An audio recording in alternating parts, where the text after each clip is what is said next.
Hello. Don't tell me that, dude. Come on. Really? How about now? You getting any anything? No, it's not the mute button. It's not the mute button. The mute button should not be that fine. It should be working and it should be completely working at this point. So I don't know why it's not working, and that's going to really piss me off if that's the case. Like, this is absolute bullshit. If that's not working. All right, you got me now? All right, just let me know if there's any kind of echo on that. So we'll have to see about that.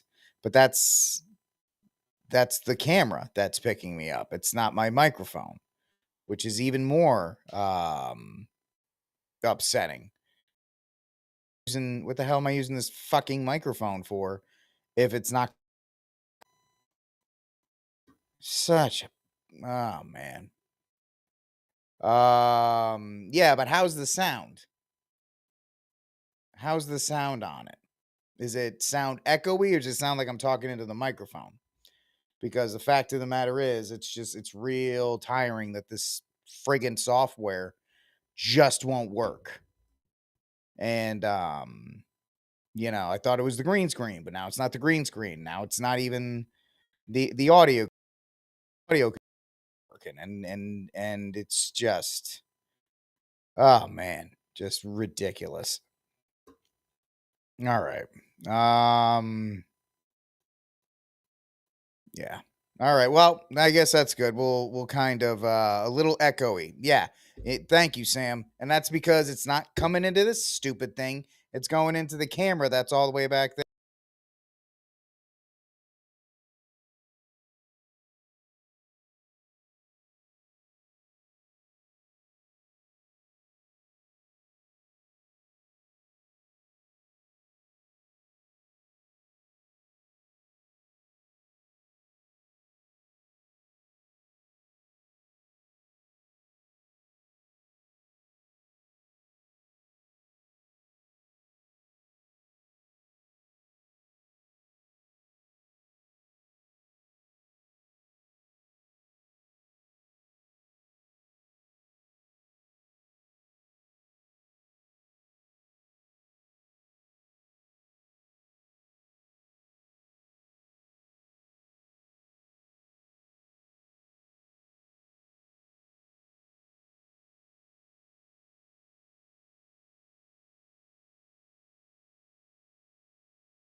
Hmm.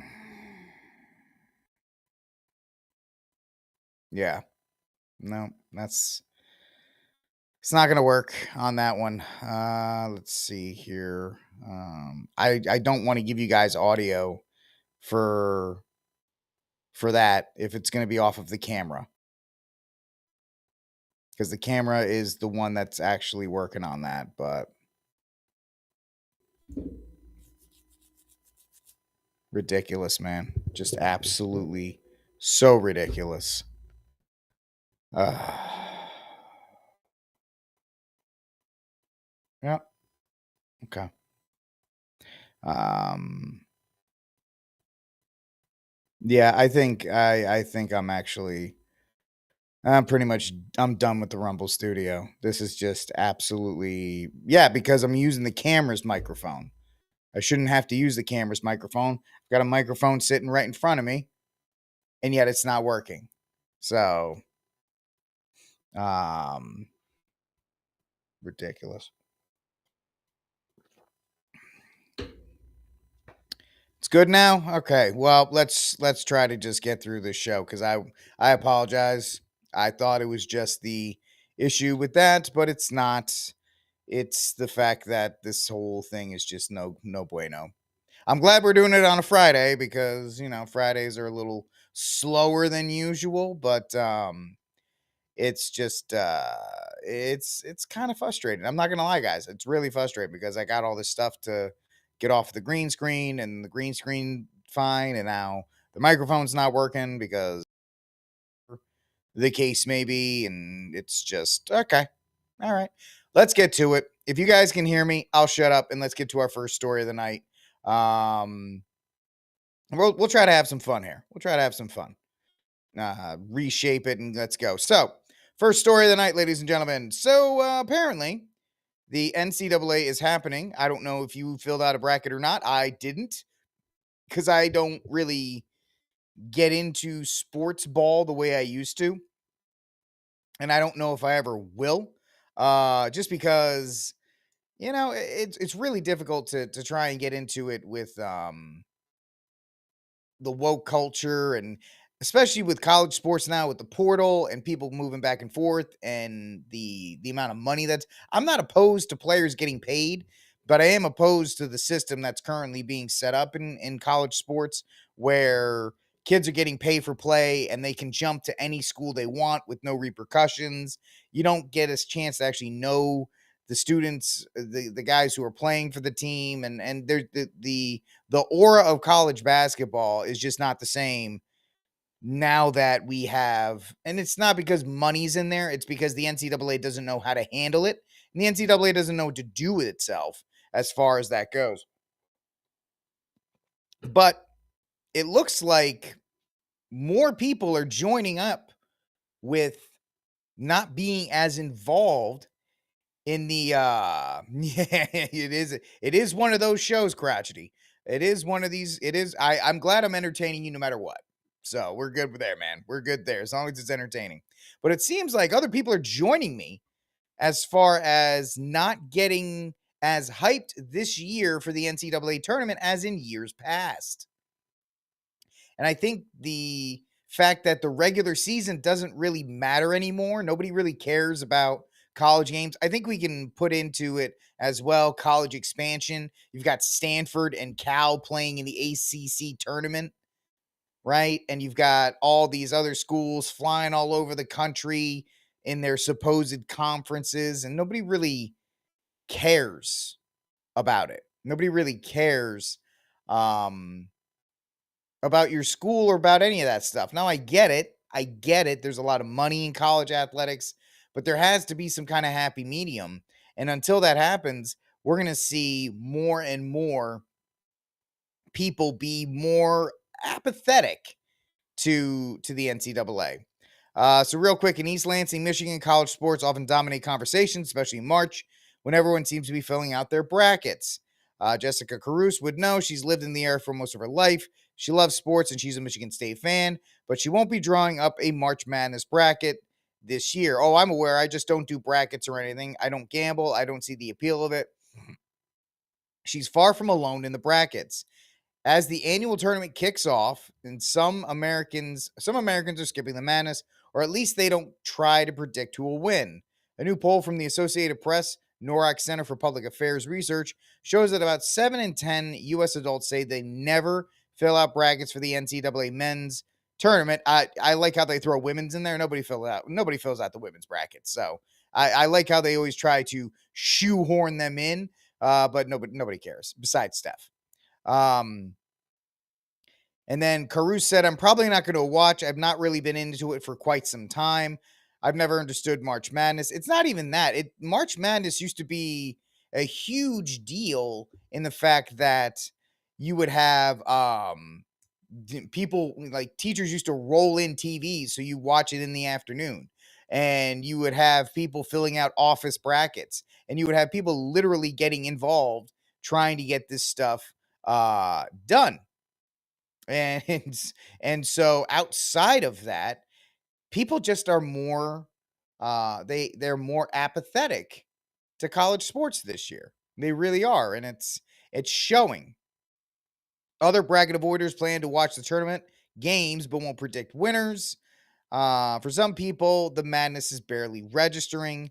Justin Campbell, a 29-year-old from Brookhaven, Mississippi, says he's never followed sports closely. He's not tracking the NCAA tournament, never alone making a bracket. And so it speaks to a wider problem. It speaks to a wider problem out there that you have these diehards that are just not diehards anymore.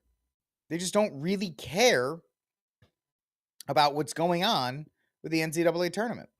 And I think that's because of the money. I think that's because of the death of the regional conferences.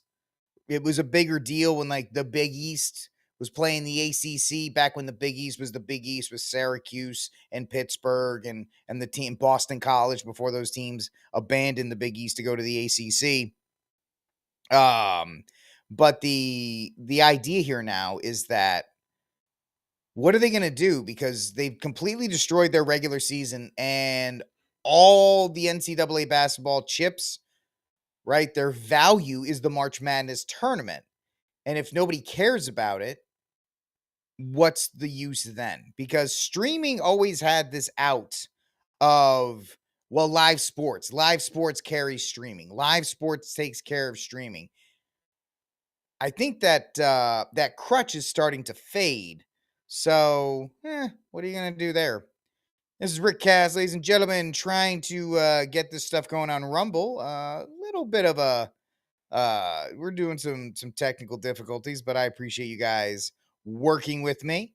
Guys at Rumble, I'm doing my best to use this software, man. You guys gotta help out. You guys gotta help out because it's just not going well. Or maybe I should just switch to a USB mic like everybody else and stop trying to be cool.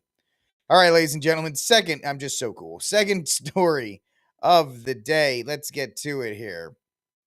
A little entertainment news.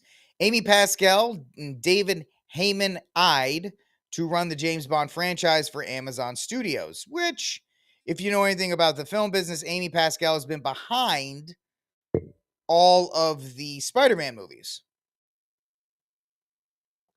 All of the Spider-Man movies. So whether you think that is a good thing or not will tell how you feel about this story. So Amy Pascal and David Heyman may be enlisted to help Amazon MGM Studios oversee the James Bond franchise, Variety has confirmed. The pair are described as being in talks.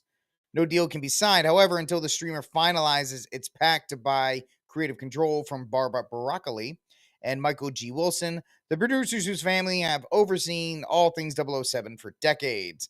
Now, Amy Pascal is the former head of Sony, and she's one of the most successful producers since she left that job in 2015, pretty much because she's attached her name to the Spider-Man films. That's why. She's not a prolific producer. She's fine with some of her stuff, but the reason why she has any respect is because she's been able to hitch herself to the Marvel Cinematic Universe and have 3 successful Spider-Man films that I think each have grossed $1 billion. So that it's not like she's this amazing producer talent.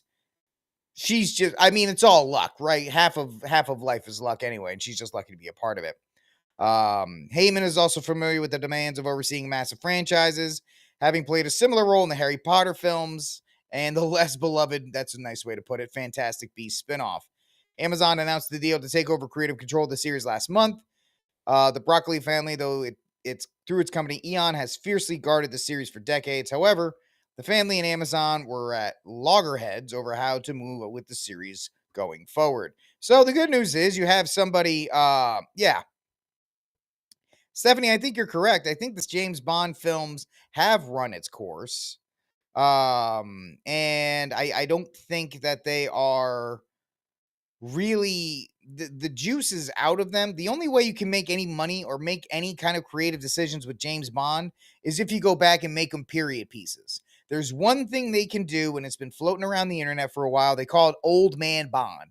If you like the movie Logan with Hugh Jackman, they're thinking about, there's this idea out there of doing one more Pierce Brosnan Bond film as Old Man Bond.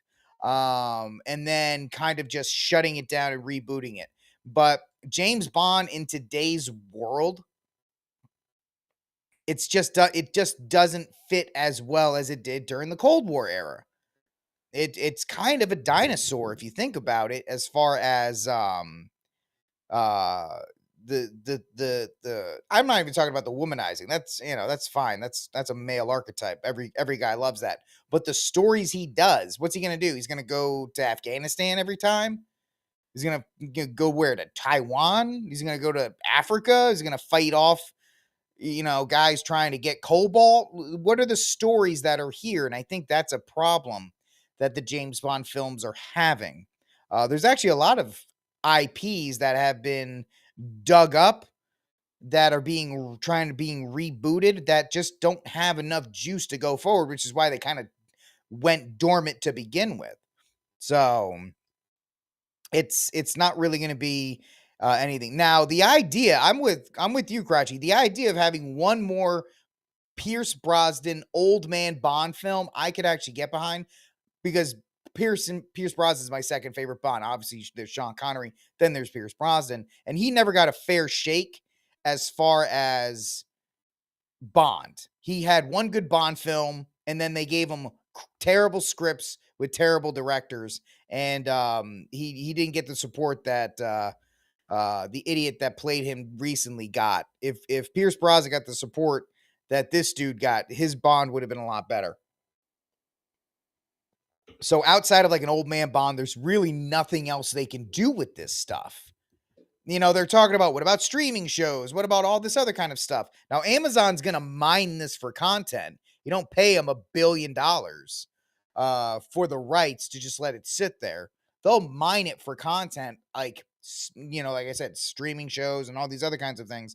But the era of the James Bond film being an event film has pretty much gone past. It's past its prime at this point, and we can all see that. But that's just Hollywood right now, as they are trying to move forward with just trying to do something, right? Between AI coming down the pipeline and the fact that streaming has destroyed the movie theater experience, Hollywood's in a bad shape, and it couldn't happen to a nicer group of people. This is Rickcast. I am Rick. Like, subscribe, share, hit that notification bell. If you want to hang out with me a little bit, I would love to have you guys here. Steph, you're not gonna like my list. Daniel Craig's my least favorite Bond. Yeah, he's my least favorite Bond. I don't like him at all.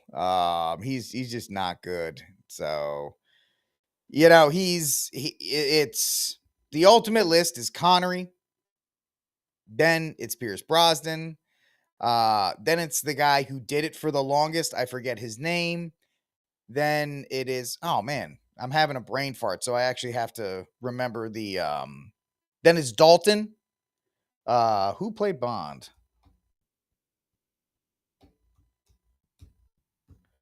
So Daniel Craig's the worst.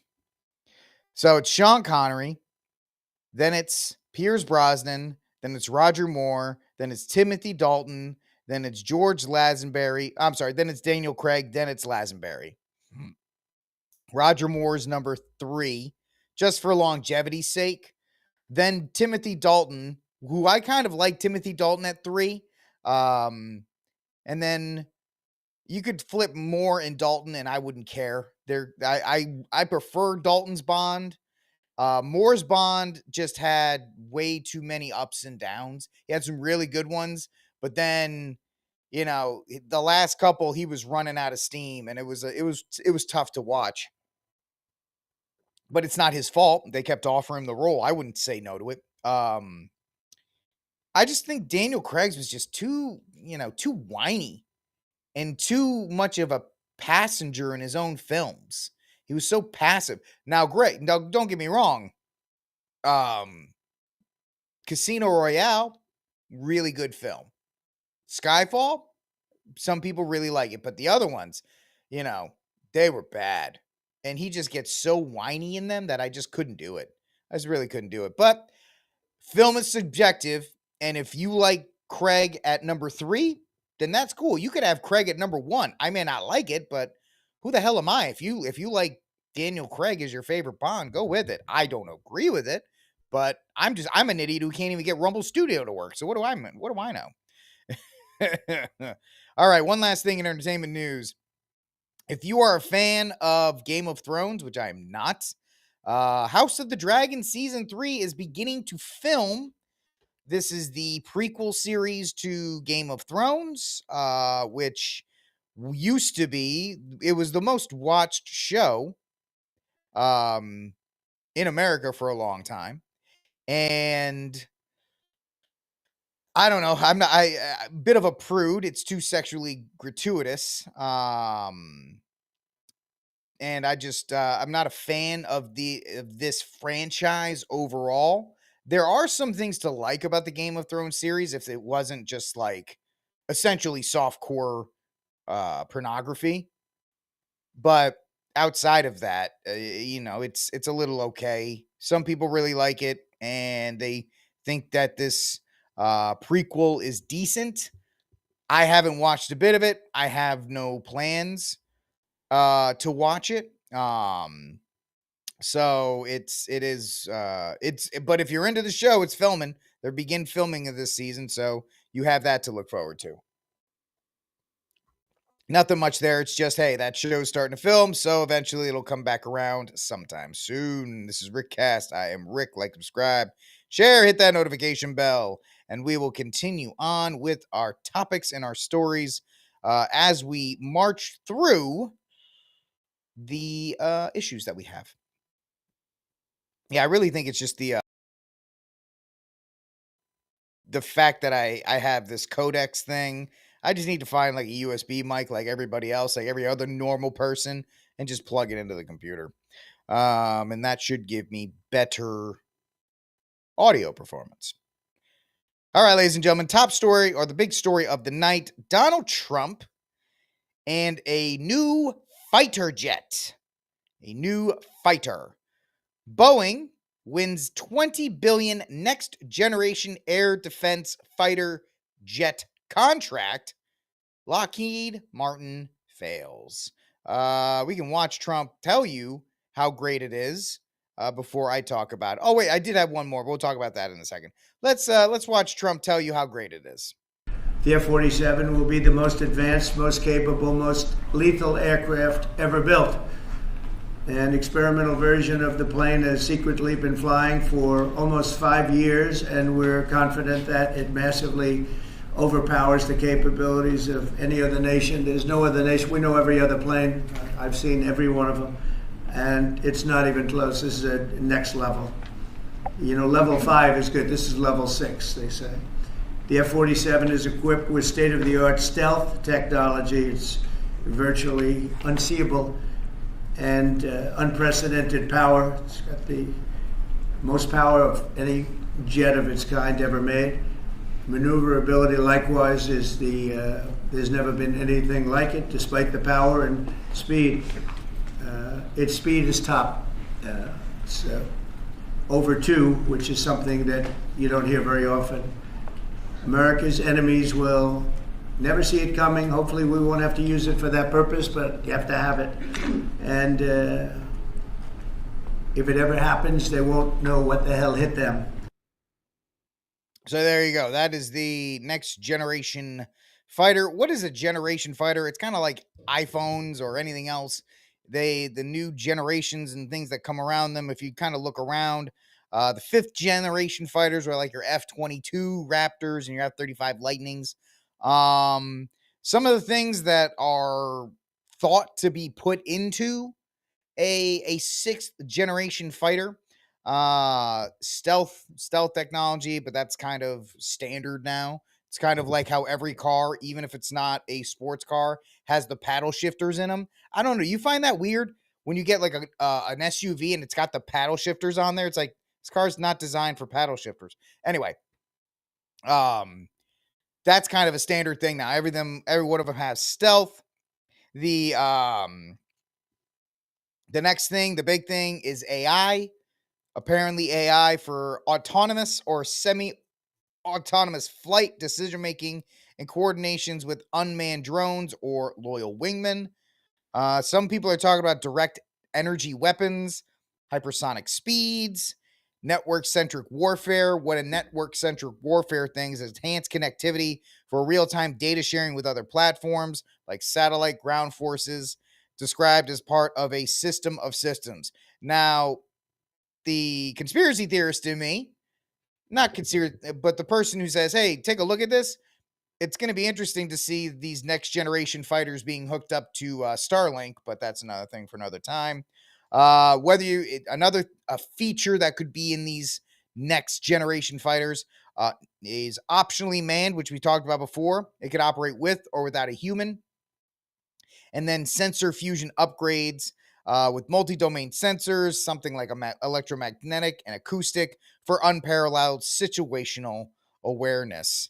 Yeah, I agree. I think that was probably the thing that kind of shocked everybody, Crotchety, is that they're like, Boeing's getting the contract, and everybody went, why is Boeing couldn't get the guys back from space?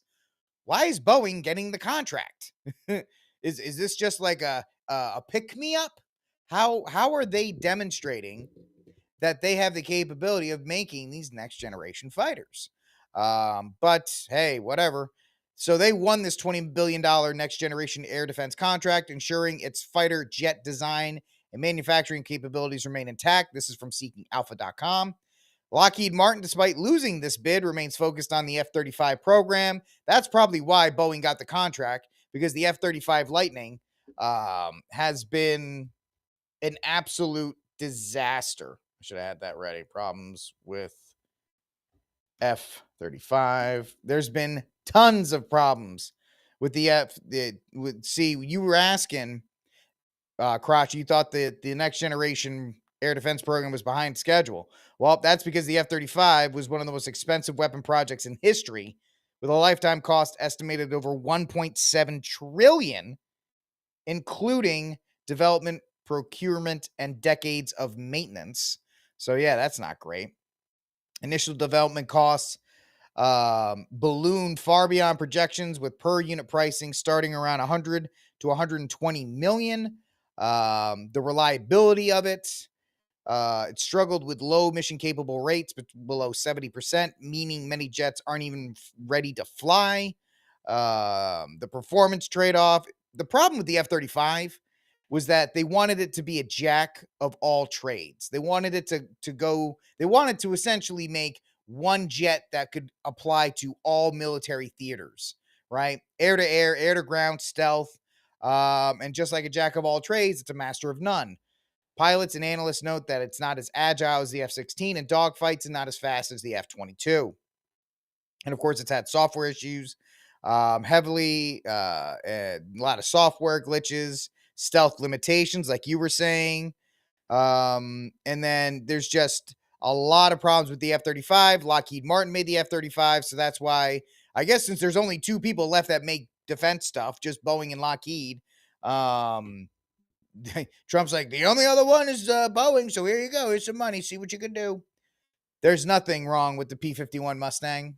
And if I had my way, I would just bring back the F-14 and I just update the F-14 Tomcat. If I was that, if it was up to me. It's not up to me, but that's what I would do. But on top of that, we have the National Next Generation Air Defense Program, including the F-47, which people are joking because he's the 47th president. That's why they went from F-35 to F-47. And collaborative combat aircraft aims to enhance U.S. air superiority. Contract awarded to Boeing preserves the competition in defense sector because Lockheed had the last one. So it was expected to go to Boeing. Boeing had to win this contract also for the Air Force. That's apparently the initial design of the F-47 jet fighter. So we're going to see how this goes during Trump's turn.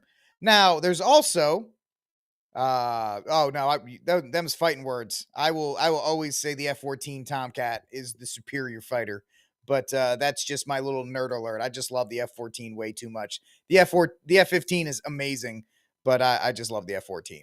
So it's just what it is. The thing with next generation fighters is it seems like it's almost antiquated.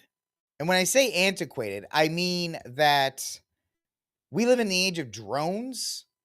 And do we really need a new fighter in the era of drones? Does it even matter anymore? Some people say you still need them. Some people say you don't. I just think it's kind of like, hey, just keep making them anyway, since we have a military sector that needs the money. So, or we have this money built in. They're never going to give that money back. They're still going to, put out fighters in addition to drones, in addition to everything else. But that was the big news today, was that Boeing got this contract because Lockheed Martin absolutely, what's the official way I could say it? Screwed the pooch. Screwed the pooch pretty hard on that.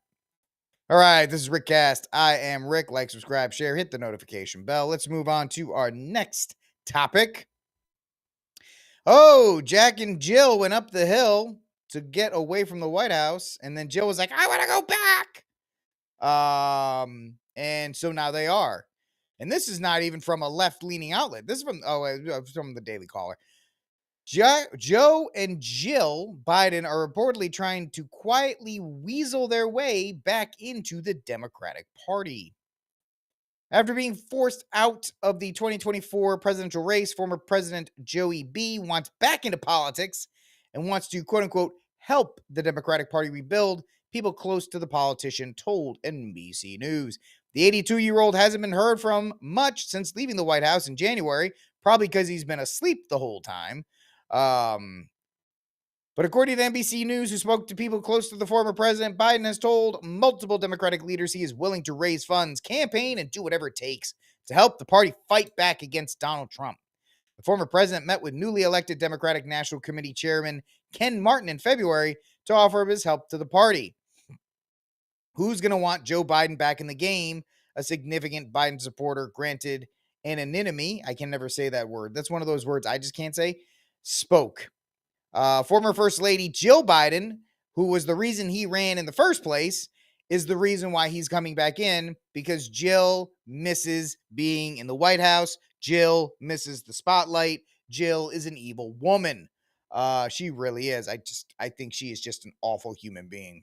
Of course, they're going to say she recognizes that serving in the capacities that she served is an honor and comes with responsibility to the party. And she's prepared to help in any way she can, i.e., they need money. They need money because the funds are drying up and they thought they were going to be there for another 8 years. While the Bidens wait to be tapped back into the political scene, both are planning on writing books because, Joe Biden's going to write a book. Okay. I mean, if anything, Joe's going to just plagiarize it like he knows how to do. The former president has been commuting back and forth between Delaware and Washington to consult with his staff on a memoir. Does anybody believe that Joe Biden is commuting anywhere? Why would you want to do it? Because power is addictive. Power is addictive, and they are desperate to get back into the mix. When Joe Biden's been in public life for how long? This is the longest he's been outside of the public sphere. It's the longest he's been outside of politics. And I'm sure Jill misses it, and she's the one saying, we need to go back.